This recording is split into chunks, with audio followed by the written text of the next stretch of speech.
In my previous video, I talked about some exercises that we can use to identify our shadow aspects. Today, let's talk about shadow integration. Shadow integration is the process of assimilating these repressed parts back into the conscious so that we can reclaim their potential. Integrating our shadow traits is a gradual and ongoing process. Approach it with patience. Also, we will never be able to uncover the entirety of our unconscious, but that does not mean that we have to wait forever to reap the benefits. As we start uncovering these hidden parts and reclaiming them, we will start seeing changes for the better. First step is awareness. Whenever you catch yourself behaving from old patterns or projecting or trying to repress something, consciously notice these urges, take responsibility, and acknowledge your shadow aspects. The key is being vigilant and not being judgmental. Next step is introspection and reflection. When do certain behaviors get triggered? Which aspects are minor annoyances and which ones are bigger issues?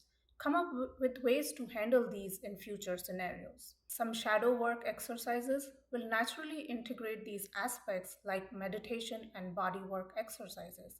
During meditation, when we sit quietly and look inward, then some of these repressed thoughts, emotions, beliefs may surface and they could take place of these sensations in the body. And when we are present with them, we are just noticing them and we have this sense of um, um, non judgment and acceptance towards them, then they will be organically assimilated in the body. During body work exercises, the trapped emotions and trauma may be released and reintegrated. It may take the form of releasing this trapped energy, which is then free to move within the body. That's why we see that during meditation, some people, and even during yoga, some people get moved to tears and have a cathartic experience because this trapped energy is now moving within the body. In active imagination, when you are directly communicating with the unconscious through a dream symbol or an archetype or a part of you, then you can directly receive information about what that aspect wants from you, its desires and fears. But remember, you are in charge. You can interact with it, you can be compassionate and be understanding and see what that part has to say. In some cases, you may need to ask forgiveness if it was an inner child or if the part feels that you have stifled it and not allowed it expression.